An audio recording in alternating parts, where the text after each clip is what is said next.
Boom, and here we go. Waiting for Billy the Kid.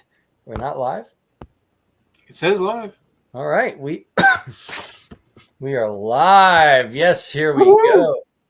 Welcome to the Forge. Welcome to the Forge, everybody. But most important, welcome to the Forge Autocorrect Primer. It is a pleasure to have you on tonight with us to discuss what better than toys. It is a pleasure to have you here. You gave me my start with streaming, and it is an honor to have you on our second show.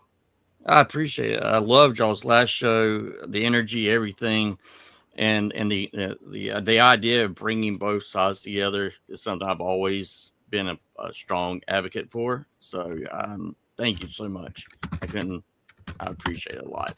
Yeah. And autocorrect, I mean, I'm just now meeting you and just getting to know you and things like that. I just love to hear a little bit about maybe, I know you and Billy have a great relationship, but how did you get started in this, not only this hobby, but also, just sharing your passion, sharing your love for all things plastic crack online to others? Well, it started off as a kid, Christmas morning, opening up the box, and you had your He-Man, G.I. Joe, and then for me, Sideswipe was right there. And my family was not very well off, so it was like a big, huge deal to get a Transformer. And so from there, I just fell in love with being able to have a cousin who only played with Matchbox and Hot Wheels, that I could actually have a car and have a robot that for me, I was able to bridge that gap between me and my cousin. And then he got into Transformers. And from there, I've had a passion, and then met my wife, who is a huge Beast Wars fan, who I was surprised that she was into it at all. And she knew everything about Beast Wars. And I was like, oh my God, I got to marry you. And material.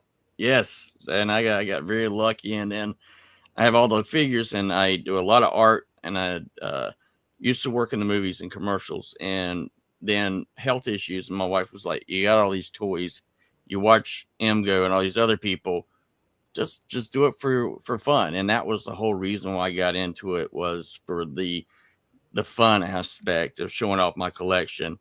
And then I was surprised at how many people I met that had the same passion, because in the South, you got this very small, narrow, not very many people bridge into comics, let alone into keeping their figures. They usually get thrown into the fire, burnt, grandma destroyed them or whatever. But that's something that I got into that I really love, and still have that strong passion today.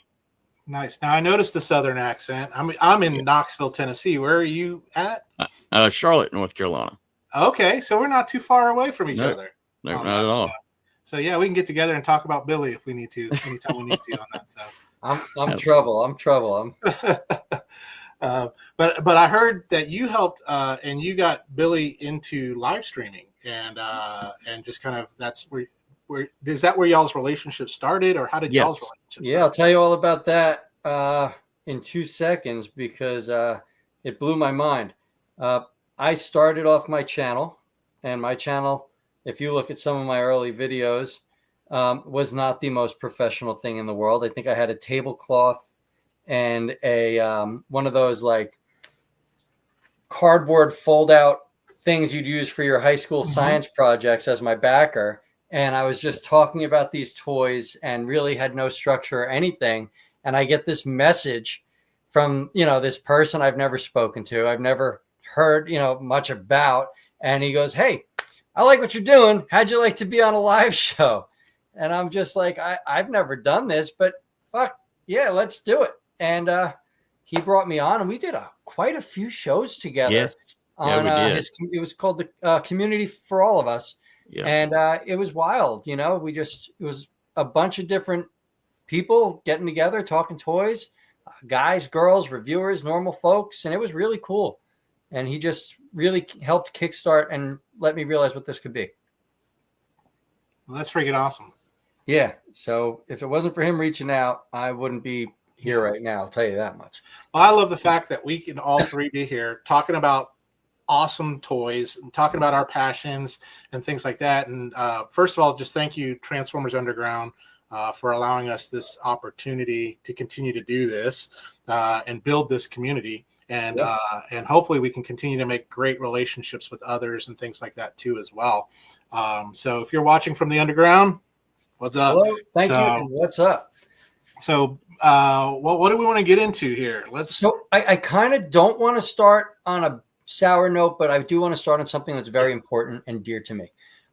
There is an amazing person out there that all of us look up to, all of us have watched and really taken inspiration from over the years, and that is the amazing Gary Chalk. Gary, I got my screen up if you want to show it. Yeah, let's do it. Gary is and always will be the voice of Optimus Primal to me. Okay, and Candace Santora, who, if you don't follow her, she's an amazing artist, and over the last several years has done Christmas parodies with Gary Chalk every year, and she's been building up, and then today she dropped this on us that good old Gary is having a battle. He is fighting stage 4 Hodgkin's lymphoma. It is a curable disease, but it is a little bit of a battle. And she's just asking fans to go onto her page, share pictures, videos, whatever moments you have with Gary, just to bring him up. And I think it's a wonderful thing. Gary did a few introductions for me when I reviewed some Primal figures. He tried my hot sauce and gave me a really cool video of him enjoying it. So Gary's amazing. And I want to say, I hope that he pulls through and we get many more years of him being just prime. Yeah. It's, I remember the first time I met him was at TFCon Orlando. It was last year, and just the nicest guy in the entire world. Yeah, easily. Yeah, my kids would probably look at him as like a grandpa, or something like that. But just really nice, really personable with the fans. Took a lot of time talking to him, and just a really cool guy. I got a Optimus Primal figure autographed by him. So, and I love the fact that him and like David Kay has played both Optimus Prime and Megatron. And so it's really, really cool. And we hope he pulls through and just deliver thoughts, good vibes, whatever you believe in, anything like that. Just send him Gary's way. Yeah, absolutely. Guy's amazing. Not just with Transformers. He was I want to say it was Freddy versus Jason. He was the sheriff or something. Yeah, yes. He was in just about any random thing you could see. So Sherry, hi, how are you? Diecast Norbs, what's going on? We have some people joining us, and I just want to say hello. But again, we are all pulling for Gary. He's the man. He's still my Optimus Primal. Yeah. And that's that. Absolutely. So why don't we talk about some products? Yeah, let's talk about some new and out. Well, some are new, some maybe not, but we're going to talk about some of those things. So if we want to, I don't know if you can bring up that new product. I can bring us up. Welcome to the board. That beautiful logo there. Tim Reagan put that together. That's it. He slaved over. I saw him with a sketch pencil and everything, just making that thing, just with blood, sweat, and tears. Making that logo for us. But here we go. We got some new products. The first one that I'm excited about, and I was hoping they wouldn't announce it before our show because I wanted something to really kind of just speculate on, but yeah. I'm glad they announced it because it is freaking exciting. And so from Fans Hobby and the Chosen Prime, we've got this guy, and he is sexy. I mean, friggin' sexy on that. So I'll just make that full screen for everybody. Yeah. That Energon Rodimus. Oh gosh. What's so weird is how well it works. It actually works better than the Energon Rodimus figure. I don't know why. I don't know what about it. It just pops. It looks so good. It looks so it's not hand-drawn. Sorry, that got me.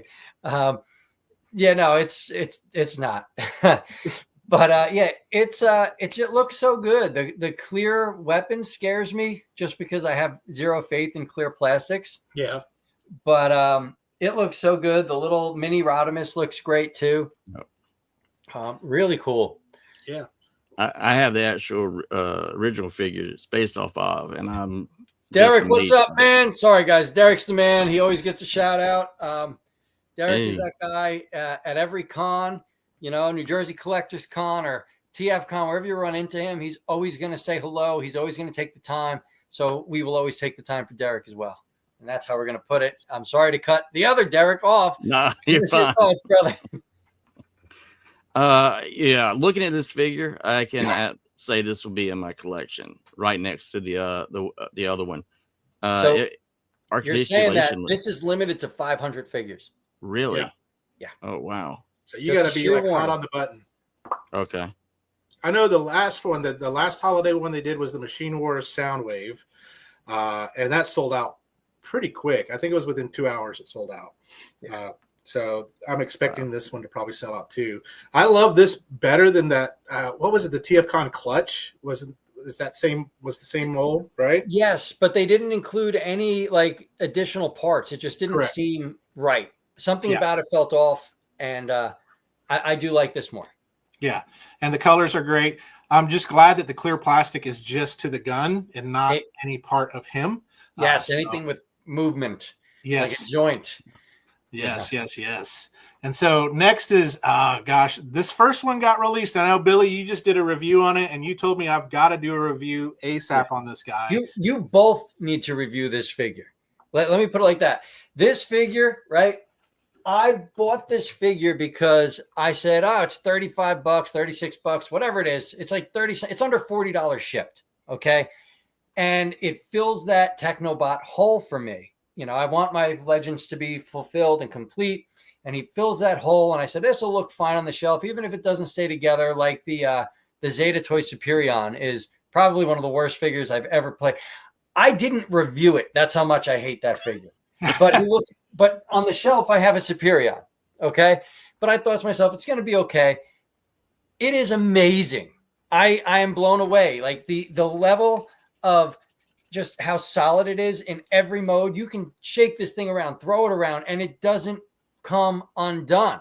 And if I'm building a combiner or a Gestalt, whatever you want to call it, it needs to be solid. And this is solid already. Robot mode is tight joints.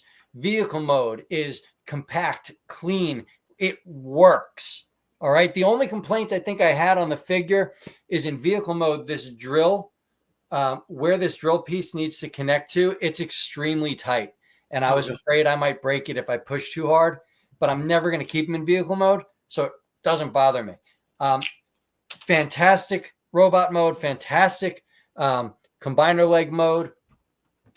Just really well made. It's a figure that, Jimmy, I can't wait for your opinion. And Derek, being as much of a Hasbro guy as you are, I really want your opinion because I'm slowly turning you over to the dark side of third-party Transformers. Diecast Norbs, what version of nose cone is this? I will put a link in right now for you.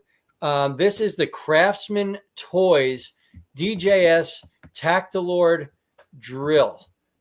Tactic Lord Drill. Sorry, AKA Frank. I can't speak.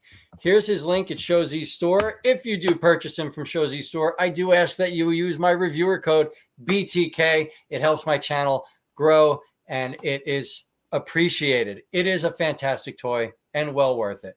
Yeah, all right. Yeah. I can't wait until that. I wish they would release this poster. This poster looks. Yeah, I like the poster. I would frame it. I would absolutely frame it and put it up. It is a beautifully done poster. I do like that they're finally giving us a clear look at the full combiner. Yeah. I think that's rad. The only thing about this figure that really kind of not bothers me, but Afterburner, I think he's the motorcycle. Yeah. Right. Mm-hmm.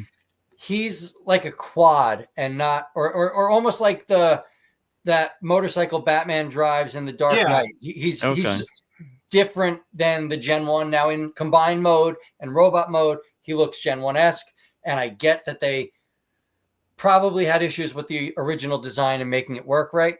But that's the only qualm I have. Other than that, this thing is a beautiful set. I can't wait to have all the figures in hand. And I think most people are going to keep it either in robot mode or combined mode. So my combiners are all in combined mode. Yeah. That's it. They are big. Yeah. They are imposing. And with Legends figures, you can fit them on one shelf. It is awesome. Yeah. You know, that's how I'm going to put it. What do you think, Derek? I ordered this actually last night after talking to Billy about it, and I went and saw the images of it, and I was like, you know what? I've been wanting to buy a third party figure that's a combiner. Figure why not jump on right now? The price for him is just I was very, very surprised for $35, and that's including shipping. I was like, It's crazy. this is a no-brainer. Absolutely a no-brainer.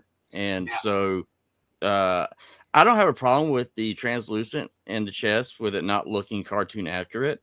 And I like the style that it is. So I can't wait for it to come in, to be honest. Yeah, Yep. very cool. I mean, As you said, style, it has that Iron Factory look. It does. Iron Factory Lyle Kaiser is fantastic. It's different enough and Gen 1 enough to really work. And I think that's what we're going to get here, where it's going to fit on your Gen 1 shelf, but it's also going to fit on any shelf. And that's what I appreciate and applaud them for. Awesome. Jimmy, what are your thoughts? I know you have it in hand, but I have it. I haven't opened it yet. I've never, believe it or not, I've never had a Computron.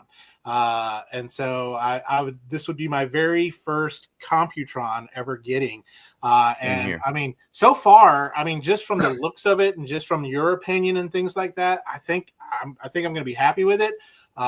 You know me, I don't open any figure. I open it all live right on the camera. I don't play with it beforehand or anything like that. So my first impressions are just that. And so I'll probably miss a bunch of stuff. But I mean, I agree with you. It looks very Iron Factory-ish, and I think it'll fit in with that Lyle Kaiser look and stuff like that too as well. And it gives me hope for other things like Protector bots in a Legend scale or something like that. So I bought that damn X-Transbot Protector bot, the Streetwise. Yeah, I think it is. And then they've done nothing else with it. Yeah. And he looks so awkward on the shelf because his bot mode is like, what's up, Happy? Happy accident. How you doing, bud? His bot mode is so just meh that I want to have Defensor up there and call it a day. And yeah. I listen, I totally agree. I just want them to release the whole set already. Like, just drop it all. It's fine. I'll pay for it. Just drop it all. Absolutely. So let's go on to this right here from New Age. I'm a Pepper. Wouldn't you like to be a Pepper too? This makes me want a New Age Wreck-Gar so bad. Yeah. Oh, yeah. The New Age Blaster is a wonderful figure. He's in my top 10 list just from how well it's done. I get it. It's Blaster and, it's a simple design, but they made it work. They made it clean and they made it fun. And that's what a Transformer should be. I want to have fun while playing with this thing. And to bring us a Hate Plague version to go with their previously released Ultra Magnus. Yeah. Like, that's so cool. Who doesn't want a full Hate Plague set, on their display? That would be awesome. It would be very, very cool. I have the New Age Blaster and I got it from Tim, bought it from his Transformers Underground shop. And I have yet to open it again. Man, I'm just so behind. You're a Magic Square guy. I kind of, as much as I want to hear your review, I almost want you to wait until our Magic Square versus New Age episode. Yeah, that's true. That's true. We'll see what happens there. So, but yeah, I'm a Magic Square guy. I've got New Age and things like that, but I am Magic Square. I believe Magic Square. So Mecha Invasion. We already know. We've already seen some of their Constructicons. We know the last set is getting ready to ship. But this is what's interesting is Grimlock will actually be able to combine, and I'll change it over here with and be a part of Devastator if you want him to be. Now that's cool. I think that's a cool idea. And making it change. It looks sexy. It does. But I don't know. Did we lose you, Billy, or are you just like in awe and shock? I'm sorry.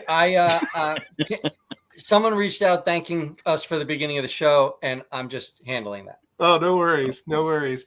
But it is really cool. I mean, this Grimlock and what Mecha Invasion already said they're going to be doing a Volcanicus and their Dinobots. But what's so cool is they're going to say Grimlock will fit in with either or. So you can do whatever. But look at the torso of Devastator here.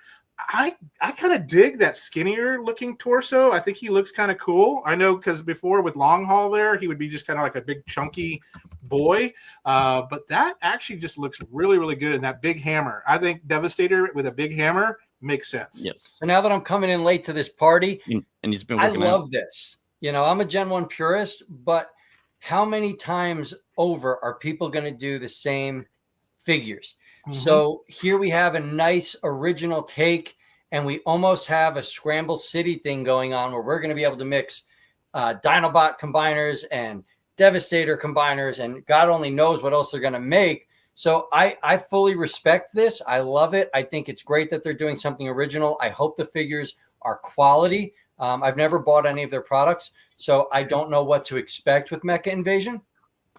I don't know either. If any of y'all have Mecha Invasion in the chat, let us know. I would love to hear, because I now, after seeing this, I kind of want this. I do. And I know.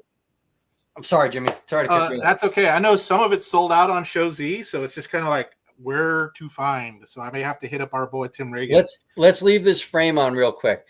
I love this whole thing, but that Grimlock does have that Play School Optimus Prime. That was T-Rex. Like, I can't unsee it because of the head. So if they release it in Optimus Prime colors, I'm gonna buy it just for that fact. It is. And on to as for the previous comment, Derek, I agree. I love everything Blaster. He's just one of those characters that there's no way that you can't love Blaster. God bless you for getting every version of him. That's just showing the love. I'm only getting, I think, the Sound Blaster, right? When he's blue. I'm buying the blue version too. Yeah, Twincast? Twincast, that's it. The Soundwave became Sound Blaster. That's right. Yes. On that. But here's something else too. If you look at that, the drill right there, and I think that's a part of this Grimlock whole ordeal. But yeah, nice little kind of almost a nose cone in itself there in this Mecha Invasion. I'm sure, and it could even be just a hint of what's to come. Like, I love the idea of being able to swap these figures. Scramble City, I grew up with Scramble City. So that whole swapping of characters is just such a cool idea. And why wouldn't it happen? I mean, these guys are designed a certain way, even in the lore.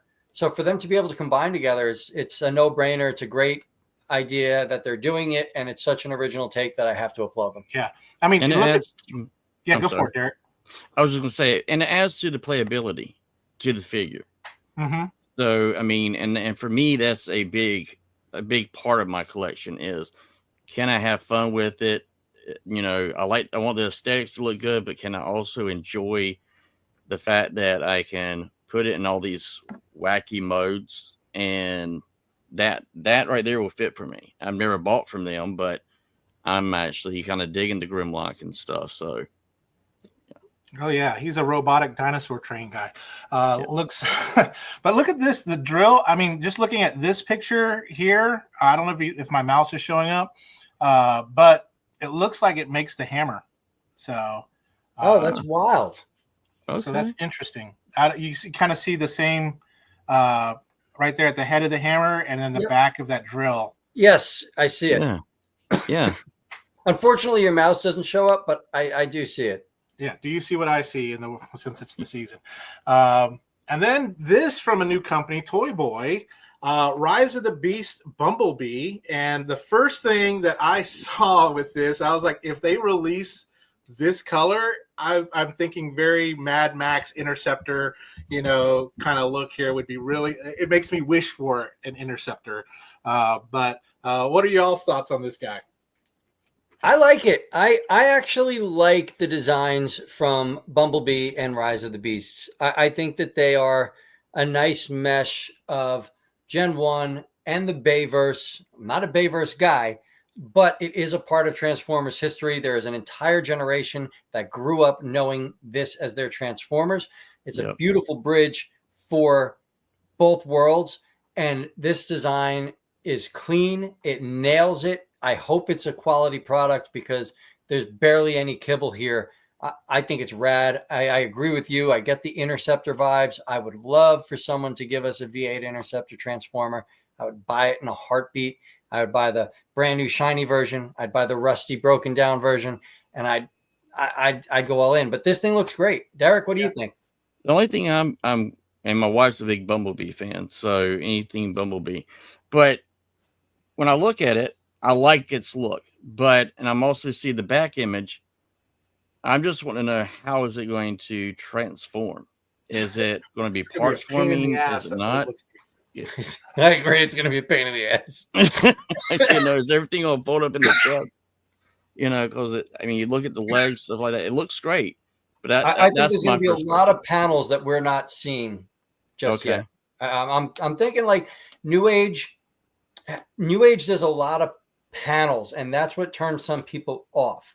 Where you're going to see those lines that break up the figure in certain places where Magic Square doesn't. And if you look at the back end of this car, I can see a lot of lines even in this gray prototype. So I think you're just going to have a lot of folds, obvious folds the way New Age does it, and not those hidden gems that Magic Square pulls off. Yep, just like me, you'll have a lot of folds. But anyway, we'll move on there. But yeah, it looks really great. I don't know if y'all saw, speaking of crossover, I don't have a slide for it, but the X Transbots Initial D, I am so looking forward to that one. And so if you never watched Initial D, the anime, and then the X Transbots that they're doing with that, I forgot what they named the figure, but it looks great. I'll have to find a picture of it so we can kind of take a look at it. I'm trying to look for it right now. But while you're looking for it, we've got Studio Cell and their first of their Constructicons, good old long haul here. And this one is a chunky boy. Yes. He is chunky. He is like big old cat machinery Constructicon looking, like just won't take crap from anybody, right? So, and I love, like, when you look at the upper part of that picture where the combiner mode, it's like really, it's unlike the Mecha Invasion one where there's Grimlock. This one's a more fuller version of that too. That looks good. I love 01 Studio. They make beautiful products. Yep. They really put all their thought into their engineering. And that's why I love Transformers. I like the engineering. I'm not a car guy. I'm not, anything of the sort like that. I'm an engineer. I like seeing the way things work. And 01 Studio, they always find a way to make things work. There's only one thing, though, that drives me nuts with this figure, and how small his hands are. His hands do not fit the body or the build. Okay, he's not big hands. The one. Those, his hands are tiny. That's he's got baby hands. He's like, it's like It's Always Sunny in Philadelphia, the attorney that wears those gloves to make his hands look bigger. But I think it's amazing. As I said earlier with that other set, I like original takes. I think it's nice to see them doing their own thing, saying, look, we love Transformers too. How many times are you going to buy this same figure? Here's an original take. If you like it, support us. And I think that they've earned the support of the fans with such an original take. Well, it's like Lucky Cat's Devastator, which is almost like Cybertronian, right? Yes. So I think this really fits that bill. Now, I hope, unlike, Studio, I hope it's not a pain to transform, because that Unicron made me bleed. It made me bleed. I bled transforming that damn figure. Like, you don't want to transform that ever again. No. Wow. If it wasn't for the damn subscribers, I wouldn't even have done the alt mode. But the right thing to do is give, what? You did it for the people. I did it for the people. It's the only reason I did it. Champ. That's why you're the people's champ. You gotta. Let me get my fanny pack. Hold on. So, Derek, what do you think of this little monstrosity? For me, I like how beefy he is. I like the fact that for me, that's how he should look. I understand what you're saying about the hands, but I look at the alt mode. I look at the torso. For me, this is something that I may possibly look at getting, because I'm a big Devastator fan. Ever since a kid, that was my very first combiner. and I had to save up all my money and do all the, mowing.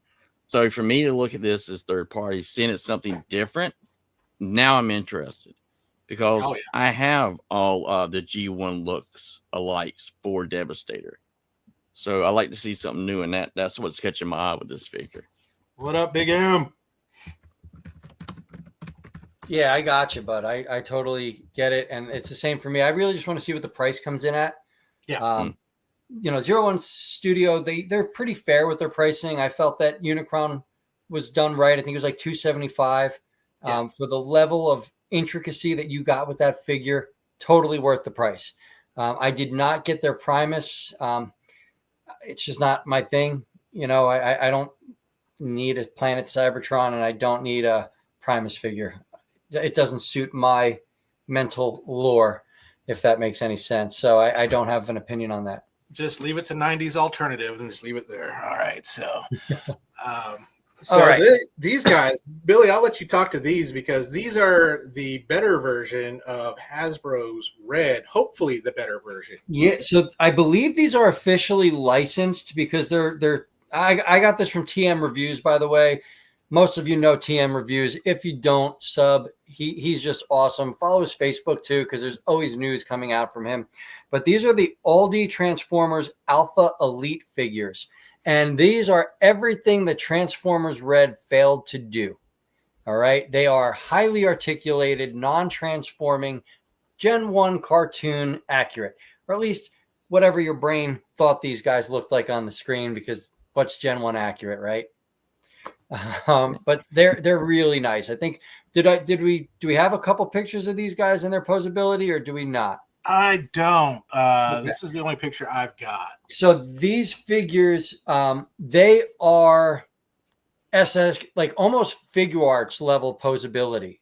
Full ab crunches, full leg kicks, you name it, they pose. They are stellar.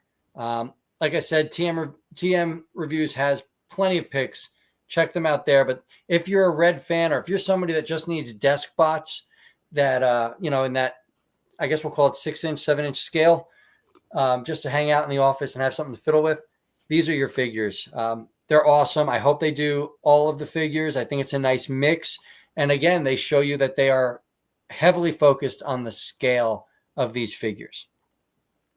That's the thing that stood out to me, is the scale. I mean, I'm a big Insecticon fan, and seeing him right there automatically makes me wonder what the other two are going to look like. Oh yeah. I do buy Transformers that don't transform, because I just like sometimes just to have them where they look like that they were off the screen. And I did buy the Red, and I threw all mine away because they just didn't stand up at all. And I might look and get one to see how this would be, honestly. If they had an Optimus Prime there, I would have bought it. I would have pre-ordered it. Him or Cyclonus, done. Yeah. Cautiously optimistic, I would say. But this is the sexy beast we've all been waiting for, DX9 Sideswipe. I know he's been announced for a couple of weeks now, but I just wanted to give you a few slides of this gorgeous boy. He was my very first Transformer I ever got, was Sideswipe. So he does have a soft place in my heart. But the Lambros are definitely a couple of my favorite. So here's a good robot mode, a good alt mode. But look at the bottom here. And this is what impressed me, is how clean it kind of just comes together and how clean it transforms. And DX9, Magic Square is pumping money and helping them out. And helping them with some R&D and helping them with their manufacturing. So what are y'all's thoughts on DX9 Sideswipe? I know what Sideswipe means to Derek, so I'm going to let him start with his thoughts, and I'm not going to cut him off. I hope. For me, right off the bat, this is definitely going to be in my collection. He looks like I've always envisioned him to look. Everything looks great. It folds in great. You can look underneath the panel, see where his hands are and how they easily line up right underneath the front of the grill. For me, it looks like he's going to have rubber tires, which for me as a kid, that was what I was always intrigued with, even though, over time they break off. But yeah, this will definitely be in my number one to get, is this figure here. Absolutely. growing up with Gen 1, this is what I saw as well. Like Yes. this is the exact thing in my mind The that I brothers. saw. The funny thing is I kind of feel like he's got that. I think it was Image Comics Guido Guidi look, like that art, Yeah. and that's fine. Like I love it. It's stylized enough, but it's Gen 1 enough. That original Gen 1 sideswipe that both of you love. How do you not love that figure? It is one of the best Gen 1 figures ever. Like Oh the yeah. arms work, Yeah. the transformation works. He was pretty tune accurate for what Yep. we were growing up with. So sideswipe, I would hope holds a special place in everybody's hearts. And yeah, Zane Bono, I agree. This is such a sick figure. Seeing the brothers together, seeing how well it works with the Takara Masterpiece Sideswipe as well, which is a fantastic figure. That is, the Takara Sideswipe is hands down almost perfect. It's a great figure. This looks to be the Sideswipe to own, just from that, as you guys both pointed out, super clean auto mode, right? That vehicle is clean as you could ask for. The bot mode is on point. They really did their homework. And I love rubber tires as well. I'm always a sucker for those, but I do worry because they crack over time. That's just what's going to happen. Yep. But for now, I mean, that's beautiful. I do like that they kept the square in place for the Yes. Autobot logo. Yep. You're not going to have to pull fans' toys and cut it down the middle like with their cup. So kudos to them for putting the thought into this figure. You could really see that this was a project of love. Yeah. Oh yeah. Oh yeah, it does scream. It's just amazing. I got my G1 sideswipe right here on my desk right now. Just looking at him, looking at this, looks so good, and voiced by the amazing Michael Bell, who also was the voice of the Blue Lion in Voltron, and as well as many of our other childhood voices, and voice of from what was the game? Soul. Damn it, I forgot. You know the game. Anyway. Soul Calibur? Huh? Soul Calibur? No, not Soul Calibur. It's Raziel Kane. Oh, where you were that guy that you could With the steal mouth. souls. Yeah. Oh. Yeah. Gosh. Oh, I know what you're saying. Such a great game, but if I wasn't live right now, I would have known it. But dang it. But Michael Bell, got to meet him at TFCon. I don't know if any of y'all got to meet him. I there. did. I got to speak with him quite a bit. My wife and I spoke with him at TFCon. Super nice guy. It was cool. He was great. Yeah. Now, back to the wife thing with Beast Wars. When we were dating, we would lay around and watch Beast Wars. So Beast Wars is definitely special. I'm ready for this next one. Oh, there you go. Hold on real quick. Derek Bigsby, preserve your rubber tires with a dab of WD-40.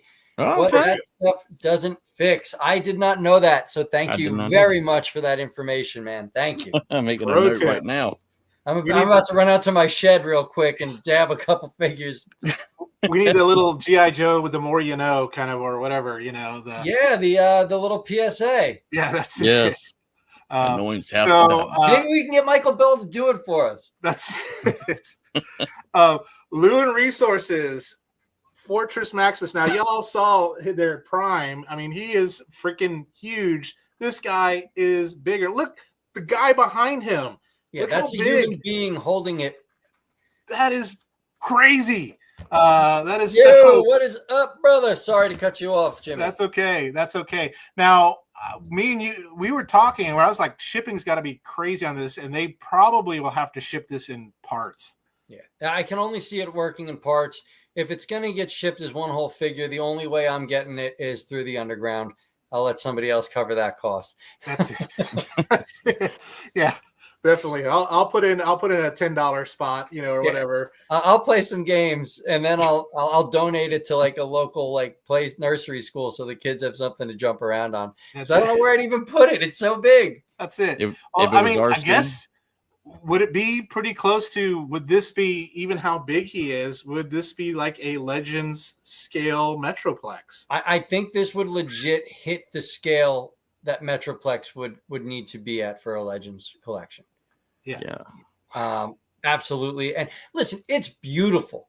And the fact that they actually made it work, I give them so many props. I just don't know, A, where I'd put it, B, how to afford it. Diecast Norbert's asked what the cost is, and Jimmy, $1,000. All right, that's $1,000 out of your That's pocket. $1,000 in China. So imagine like what a Chosen Prime or a TF Source or someone's going to charge for this. Oh my gosh! It has to come in pieces. I mean, maybe make it a Build-A-Figure. If we buy a small Lewin figure, and this is the Build-A-Figure part. We got a finger with each, like a piece of the like a McFarlane. Yeah, yeah, McFarlane, but yeah. And then he could do little videos talking about how cool it is. Yeah, but you know what's going to happen? You're going to not get that one piece. You're just like, damn it. Yeah, I forgot the UPC code. I didn't cut my little UPC off. That's it. But yeah, gosh, this thing, yeah, it's one of those things that if I won that Mega Millions for 893 million, yeah, I'd buy one. So here's the thing: if I win that Mega Millions tonight, I'll buy each of you one so we could do a live review at the same time. There we go. In person, like all of us. No, it'd be live. We'd be figuring out how to even set the cameras up for this thing live. It'd be 4 hours long. We'll have drones flying, all that kind of stuff. We'll get some of those Jersey drones that are flying over. We've got the drones outside right now. I could literally take the camera out and point it to the sky, and you just see them standing over my house. That's it. That's too funny. Now, Transformers adjacent. I had to throw this in here. Voltron, soft place in my heart, but Action Toys Voltron is ready to ship on this guy. So I have the 3-0. I also have the. I'm working at getting the 50th anniversary Bandai. I've got the Blitzway, the KO Muscle Bear. I've got all sorts of Voltrons, but is that going to stop me from getting this one? Absolutely not, because it looks really great. I love the brighter, more vivid colors that it has, and the and overall just looks. I mean, it just looks like a cartoon, like it just popped out of the cartoon. That pose, the second picture, that's what sells me on this. Oh yeah, it looks like that 70s animation, because I think that show was animated in the 70s, and then came here for the 80s. That 70s anime, which has that. Where things are like elegant. It has that elegance to it that vintage anime has. And yes, Jimmy is Voltron. That's and right. I actually like the stylized look of this. That's what appeals to me. But to each their own, no judgment here. I understand why the stylization may turn you the other way. Yeah. But it looks, that pose, just to put that on the shelf and maybe have like a little sensor where if you walk in the room, the Voltron theme plays. Yeah. Oh yeah. Or just Peter Cullen's voice, long ago. Yes. That's so great. So fun fact about Voltron, and maybe we'll leave this for another show when we do a show about robots that are not Transformers. Fun fact that this was not originally supposed to be Voltron. So the guy who was shopping the show in Japan forgot the name of it. And so when he called, he said, send me the show with the lion. And it was originally Daltonius, which had this big lion chest. And so the translation got lost, and they said, oh, he wants to show with the lions. And so they sent them Bisco Lion, and ended up being a nice, happy accident. Oh. So I was wrong with the stylization that Talib was talking about. He was talking about the Metroplex, and I get that. It kind of has that War for Cybertron vibe to it. Lewin, here we go. Zane Bono.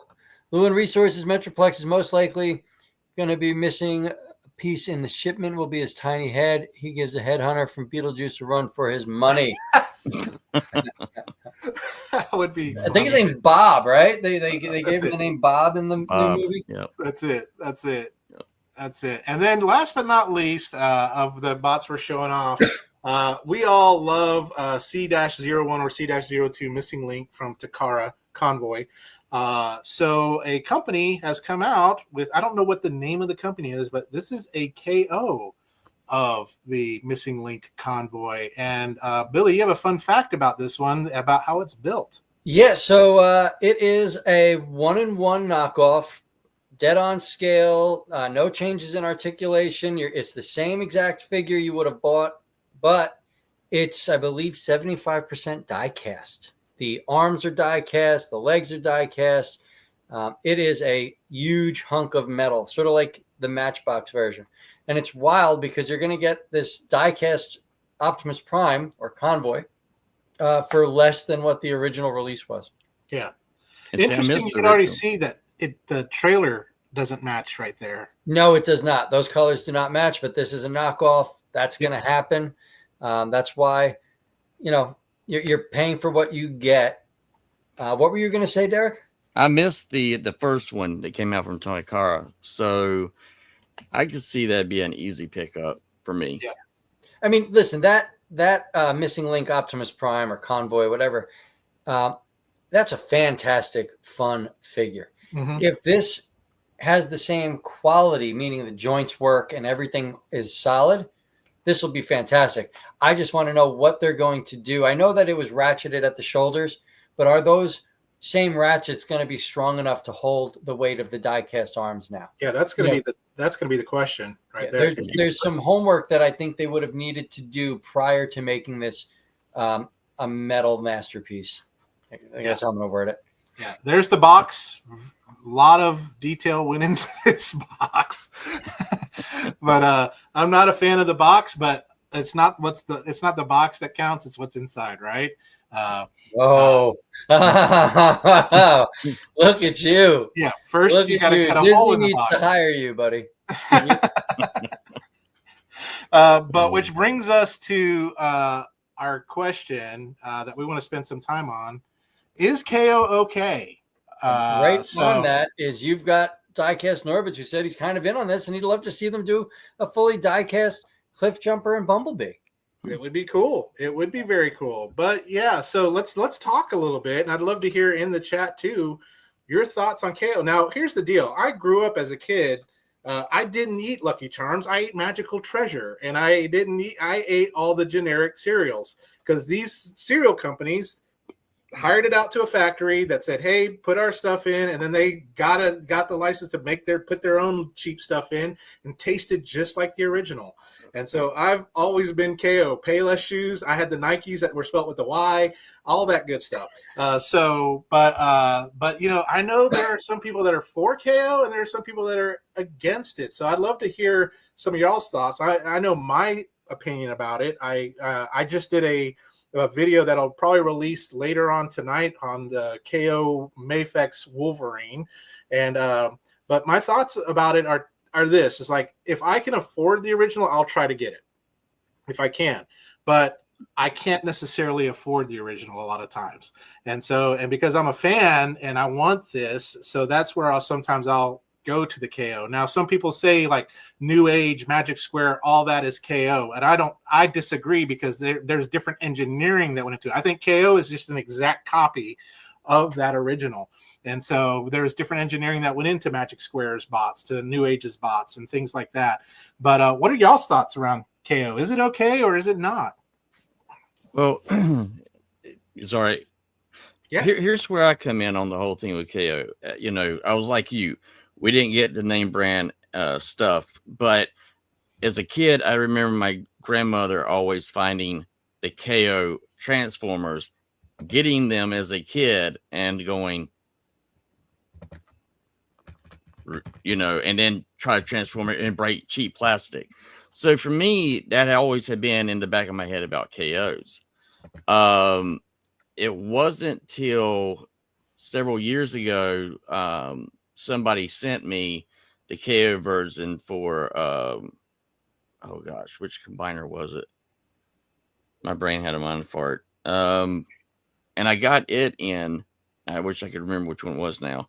And I was like, okay, it's not too bad. Engineering's all right. These are the same figures. The hands got articulation with the original. It's just the box hands with the spikes, stuff like that. So I kind of was leaning away from it. Now, I don't think that like New Age, Magic Square, I don't consider those KOs at all. I consider those, they're third party. I don't really consider them third party other than the fact that they're using the likeness. And as an artist, I can understand where that's muddy water using the likeness of something and saying it's original. but I still look at those and say, for me, that's not a KO. But when you get into a KO, it really depends on the plastic. I think it's what was it K1 or one? Those they do good knockoffs. And they're, I think it was the Beast War or the Rods of the Beast Optimus Prime. That's a better figure than the one that I got, where the front paneling never stayed together at all, and there's no die cast. Yeah. I'm sorry. And his has die-cast feet. Yeah, you're right. Absolutely. And that's where now KO gives us the die-cast where Hasbro used to give us die-cast. And then they got away from that. And so for me, I now say, okay, KO has come a long way from when I was a little 7-8-year-old. Oh, yeah. To now. So I'm not too hard on them anymore as I used to be. Because I used to be absolutely despise it, hate it, everything. Yeah. Real quick, which of the missing link would we like to see redone and given more articulation? Sideswipe. Sideswipe. Yeah. You beat me to it. Yeah. Yeah. Or Grimlock. Rodimus Prime. So anyway, I'm going to give my thoughts. I was very anti-KO. Somebody did the R&D. Somebody did all of the work to make these figures happen. And then a company would come out and they would give us a cheaper version with thinner plastics that were more brittle. And I really hated knockoffs. Then it got to a point where I couldn't maybe afford the figures, or B, I just couldn't find them because distribution got so bad that they never made it out to the street. Derek, I would buy a more articulated blaster. I agree.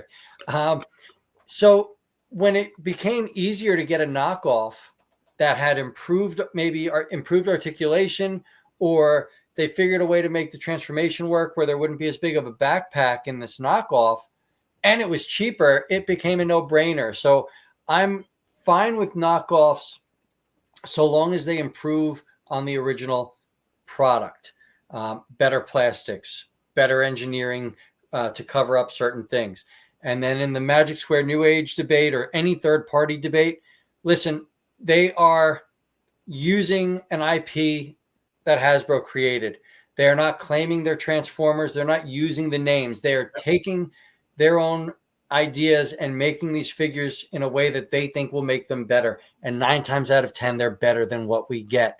I fully support third-party enterprise. And at the end of the day, they're doing homework for Hasbro and Takara, which brings us better engineering for the official figures that, listen, I want Hasbro to continue. I want Takara to continue. But I'm always going to support third-party because, again, they give us a little bit more love than Hasbro and Takara do. They've gotten to a point where they're comfortable. They know the fans are going to buy it. They know it's got the Transformers name. It's getting sold, even if it's just some parent buying something for their kids. Yeah. Here's the thing. I mean, when you think about just all of life in general, or art and things like that, who was it? Picasso said, good artists create, great artists steal. So think about it, like DC and Marvel. I mean, you got Slade Wilson and Wade Wilson, and you got Deathstroke and Deadpool. You got, the New Gods. You got Thanos and Darkseid. And so it's almost like it's a full circle thing, right? Look at Image Comics. Come on. Yeah. Oh, yeah. Yeah, but it's like it's full circle, right? So these companies are making this better. Hasbro's taking notes, going, hey, I know back in the day you used to have a thing that they said, hey, squash all KO, squash it. We're going to sue every single one of them. But now I think, they got to be smart and go, hey, they're making this better. They're putting all the money. They're putting all the engineering in it. Why don't we just reverse engineer it? So just like the Superion that's taking some cues from Magic Square's Menasor. Yeah. I mean, if there's ever a company to take cues from for engineering, it's Magic Square, right? Magic Square, Fans Toys, those are two companies that if you're going to start up a company or you're going to build toys, look at what they do. Study their work. I had no idea that Kang Toys is bringing their own lore into their upcoming lines. I think that is awesome. Yeah. Bring us the I think lore. that's Make us. needed. I think Mecha Mechanics, or who did that line of those motorcycles that transformed? Do you remember that? A few years ago, as a third-party company, they did their own motorcycle line, and they were post-apocalyptic transforming robots. There was all different motorcycles, and they had their own story. They had their own everything. Great concept. Too much reuse of the same mold to make it really become anything. But I love the idea of your own lore. Let's do it. Let's bring it in. Oh yeah. And that's a topic that's kind of interesting with where, and it was Predaking was the one that was sent to me. It was the knockoff that was better than the original Predaking that I got. But right now you got a company called the Four Horsemen, and they used to do stuff for Mattel for He-Man. Now they've taken that IP and they've created their own lore out of it. And I got a couple of those figures coming in because they look that, I know PG, but it's a very cool concepts that they're coming out. They're taking what they love from He-Man, they're bringing it and making their own lore out of it. I think that's needed. The only reason why Hasbro's where they are is because they went to Marvel Comics and said, hey, we're going to have these robots that transform. And then you had an editor that went to, man. And 25 names he just wrote down, as a creator myself, art and my stories and books.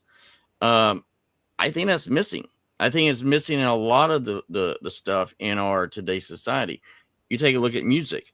Tell me where someone that plays a electric guitar anymore on stage and sings that's from our youth. I think our youth is where we became so attached to these things is because the lore was created and it gravitated us to it and we held on to it.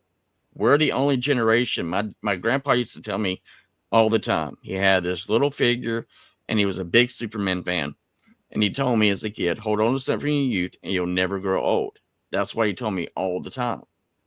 And that's one of the things I always say. And he said the reason why I love Superman is because as a kid, there's this guy who is going to come and save the world. And, he's from another planet, so why would he care? And he fell in love with that character because the lore was there. I think that's what these companies need to do. And doing that may show a change in the creativity side. And I'm sorry I'm rambling, but that's where my passion comes from, is the fact of seeing people bringing new ideas and creating a lore with it is something that's been extremely missing. Yeah, I would love new ideas. I think Jimmy and I have spoken about that a few times. Like, new ideas are everything. Last week, right, we were talking with Transformers. We'd love to see them bring in a new lore and new characters really quick. I agree. The inflation gave me an appreciation for knockoffs. And, Hasbro and Takara have a ton at their disposal.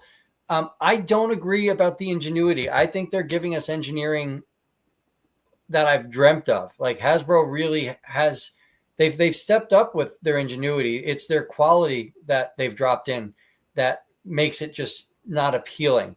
And I agree. I say it all the time. They will never drop the hammer on 3P. That research and development that they get is totally worth the minute loss that they get from us going 3P, because if a figure looks good from Hasbro, we're buying it. I pre-ordered that Titan Star Convoy. It's going to happen. Yep. Yeah. And when you think about it too, I mean, think about like, yes, he is. If we go back to the 80s, and I'll bring up a bot that we all hopefully love, Jetfire. Yeah. So Hasbro took that without permission, made a toy, and then they couldn't use it in the cartoon. Yep. And so when it comes down to it, like, again, good artists create, great artists copy, they steal, they do whatever, they make things better. Great hit songs are the same 3 chords on that. And the main reason why is because we're all familiar with it. And I think that's part of what I love about KO. It's the familiarity, and it also lets me get a hold of something that normally I just would not be able to afford. And normally I just wouldn't be able to pick up or get or whatever it may be. Like this CT Toys Wolverine, I can't afford the Mayfix. It's $120, and so that would be something that it's a lot of money. But a $20 Wolverine figure, this is my favorite Wolverine, the John Byrne brown and yellow suit, Amen. Chris Claremont run, Yes. all that good Yes. stuff. I know people fight me with the yellow suit. I know the browning, that was my Wolverine. But I wanted one, and now I got one, and it's just a great figure. And just like with any of these others, like this Jetfire back here, that's the Vincor Fire in the Sky Jetfire, the oversized KO of the Siege Jetfire, and it's so much better because it's got die cast. It has a piece that fits under that hides all the kibble. And it's just really cool. The only thing that was bad about it was there was some overspray on the paint, but everything else about it was cool. It had light up eyes, and I was like, that is freaking awesome. Yeah, amen to that. Really quick, Mayhem Mechanics, the Unrustables. There they are. What it was. So thank you so much. I thought they were rad. I reviewed a few, but again, they just didn't progress. There was no growth. And when there's no growth, you're not going to go anywhere. I understand that it takes money to make money, and it also takes money to create a toy line. But I would have loved to have seen a few other options aside from motorcycles. Yeah.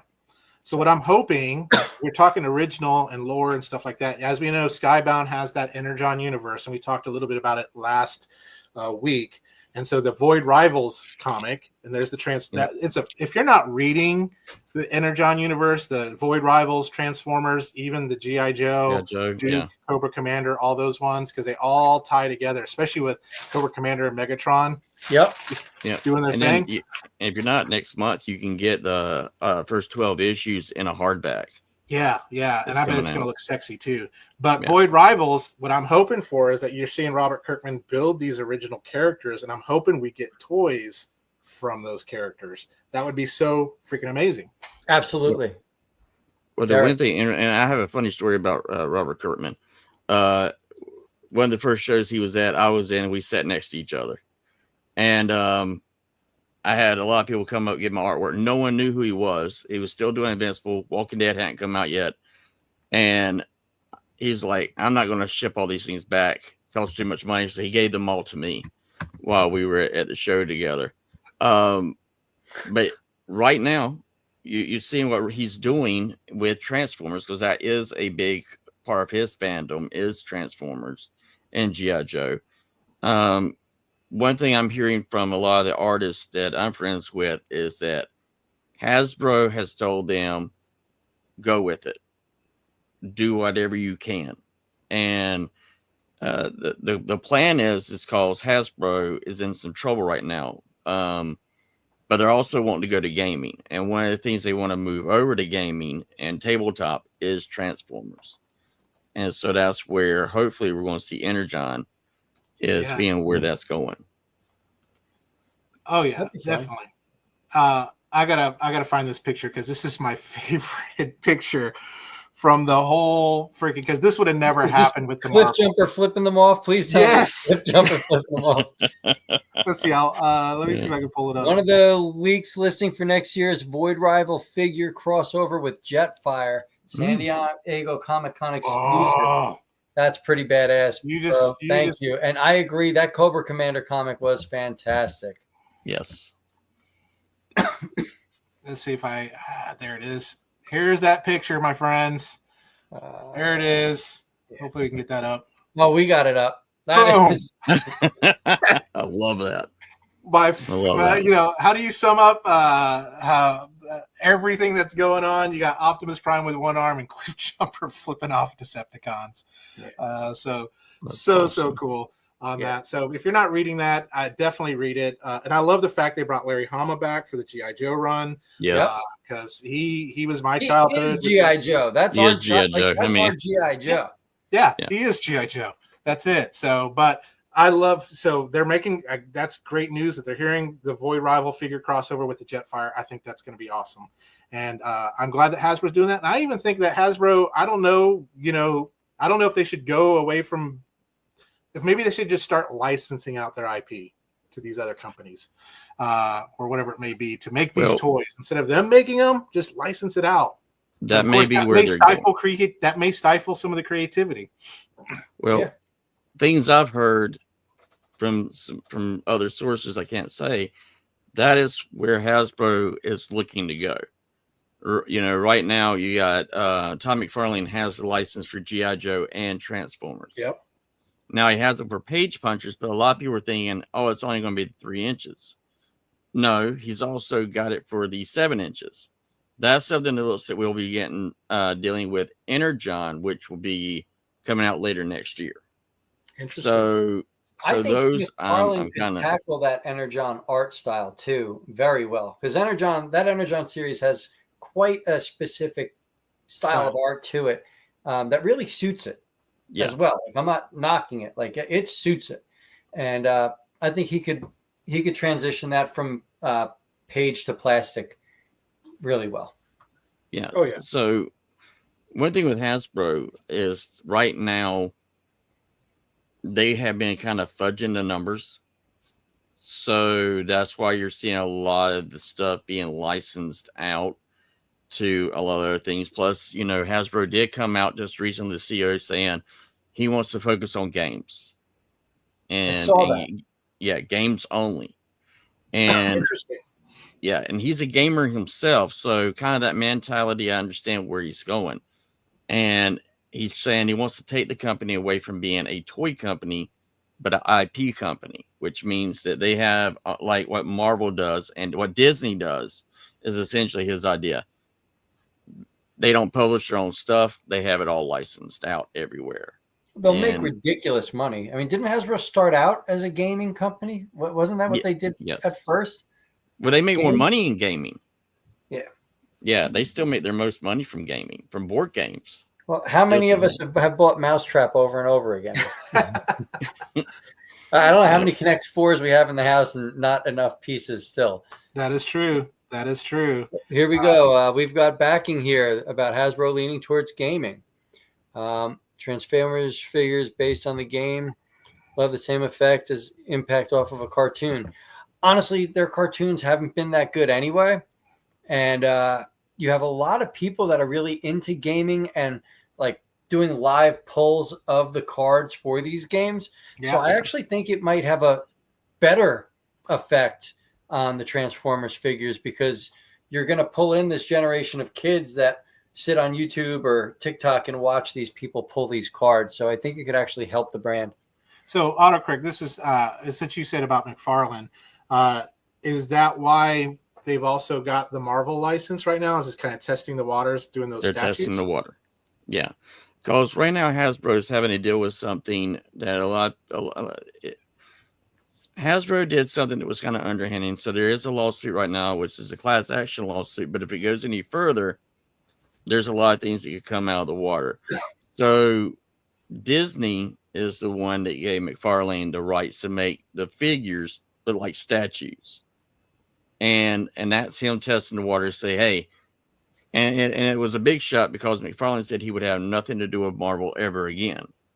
And then, well, they did him dirty. Yeah. Oh, they did him really dirty. I mean, there's no other way to put it. Yeah. And I got to meet him. He's a really great guy. Really nice, down to earth. He'll talk your ear off. So he really got done dirty by Marvel. And so that's why he was never going to do anything with it. And especially it was a thumb up in design whenever they took Miracle Man. And that's a whole nother story. But Hasbro had been making the figures. So Disney has a thing saying, you've got to make this amount of number of figures for our characters, and any new product or new characters we have, we want to see this X amount of numbers for you to keep our licensing. So Hasbro did it, but they weren't selling. So what they've been doing is put them in warehouses, and then they were selling them to Ollie's and companies like Ross and TJ Maxx, and Burlington. then it was like Roses and some other ones. That's crazy. Well, they've been sitting. This is the first year that Ollie's is not buying the overstock from Hasbro, and they didn't buy all the overstock last year either. So then it became, wait a second, why are we paying all that? Because they were getting the money for it, paying off what they were doing for the overstock and where the warehouses were, and was able to keep it under wraps, keeping the numbers where Disney was happy with. Stockholders were happy because the numbers were there, things were being sold, but there's that gray area on how much do you have this QC issues, damage, whatever. Put them back, let them go to the bargain bins. Now the bargain bins aren't buying them. And so then it became, why are we having all these Marvel characters, all these new Marvel characters sitting in Ollie's and other places? And now they're not wanting to buy our overstock. And so Hasbro's been trying to backpedal, and then this class action lawsuit came up, and no one knows where that's going to go or how that came about or what the judge is going to allow to be submissible into it. And this could be why you're seeing Hasbro stock kind of teetering right now. You can see why they're now licensing out G.I. Joe and Transformers to all these other companies. See, that's wild. I have a couple friends that own stores, right? And they're not big, they're small, they're brick and mortar stores. And they can't get the Hasbro reps to give them the time of day to order these figures. Really? Yes. And like they try, because I would rather get my figures from them. Yeah, absolutely. Than run to Target. Like I'll pay the $5 extra or whatever it is to help a small shop out. That's worth it. Yeah. But most of them that I speak with, the reps don't even help them get the figures. They get put on the backlist and they think, oh, I put in my order and then it's, we got swiped. It's not coming. So it's on Hasbro then. I didn't think that. I thought it was their distributors, like Diamond Select and things like that, but it's on Hasbro. Yes. Diamond Select is a whole nother monster in itself. And I've had to deal with them dealing with comic books and getting your book into their order and how many you're supposed to have. And so I've dealt with them on the comic book side. Toy side is also the problem when it comes to the direct, is they put in an order of how X, Y, and Z of how much they want to get. And then it trickles down from the bigger chain comic stores, and then it trickles down to the mom and pop comic stores, and typically they're overlooked. Okay. But Hasbro has been where it's going to the supermarkets, going to Walmart, paying for shelf space, because that's what they do. They pay for in every store they pay for it. What's that? I said, of course. Yeah. So, and that's what they do. Well, Hasbro knew certain characters would sell and knew certain characters wouldn't sell. And so mom and pop stores, they were like, we don't have the time for them. We need it to go to the bigger stores. And when it goes to them, because we paid for that stuff, they pay for the figures and we'll recoup it back that way.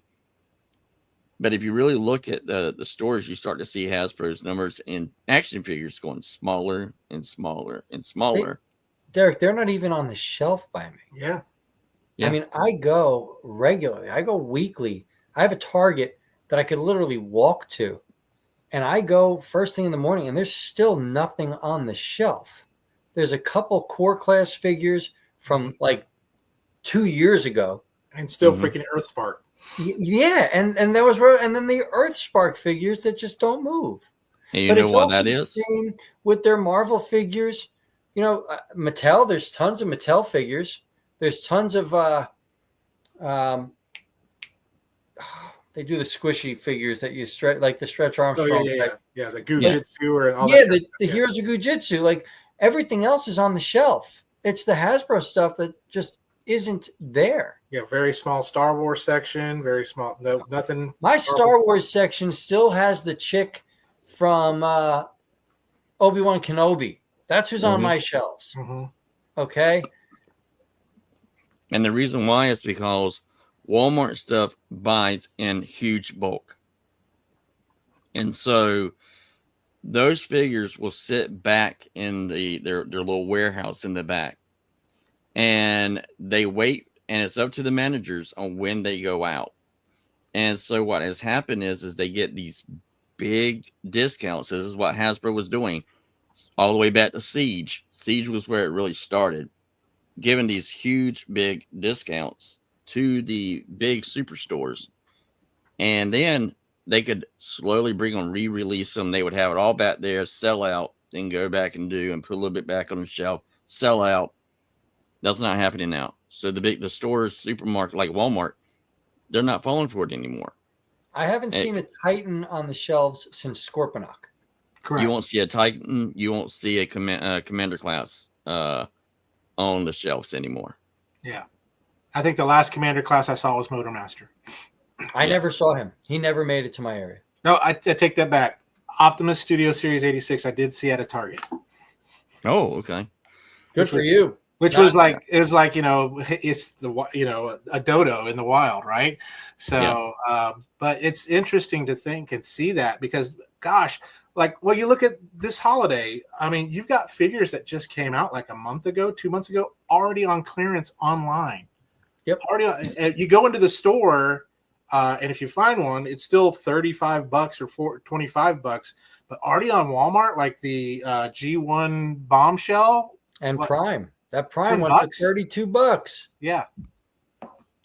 It's wild. Yeah. I hope they straighten things out. I do too. Because I love their IPs. I love what they've created. I love the universes they've got.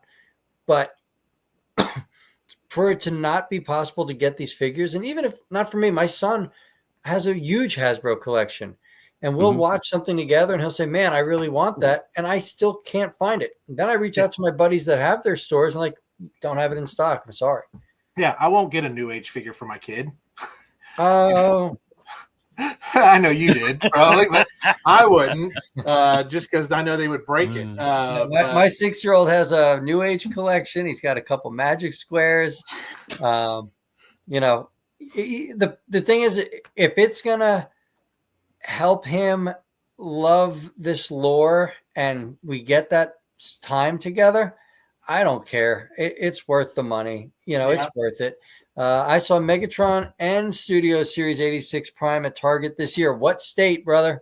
Wow. What state? I'm in New Jersey, and there isn't anything on the shelves. Yeah. Yeah. I don't know where or how my wife found this or how much she paid for it. I can't open it till Christmas. You can't open it till Christmas. One of the best figures that Hasbro released. Oh my gosh, it was so good.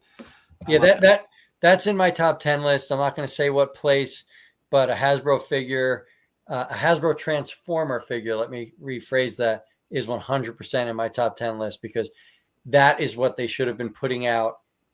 Materials quality, engineering quality this whole time. And I don't think they'd be in this situation that they're in with the collectors. I mean, that is what a Transformer should be. That's right up there with the Studio Series Hot Rod. That figure, I think I bought like 4 or 5 copies of it just because of how much I liked it. I was like, oh, my son needs one. I need one. I need to give this away on my channel, and I need one for the box. Like, it's that good. And this figure holds up just as much as that one does. Absolutely. Yeah. And that's how I'm going to put it. So maybe Ohio has better distribution. I live, I'd say within 20 minutes of Ben Yee, if you know who he is, from BWTF.com. He was the original reviewer and news guy back in the days of Beast Wars. And when I went to BotCon 2001, I think I spent 2 days trying to find him because it was that was my celebrity reviewer guy, like Ben Yee. And, I live right by him, and he's always posting a couple Targets that I visit, and he's like, this is what we've got on the shelves right now. And it's wild. Yeah. Yeah. It is crazy. It is crazy. So what a world we live in. But it is a world that I am glad we do have these companies that are making amazing. Absolutely. There's no negative thoughts here. We live in, It's just sad.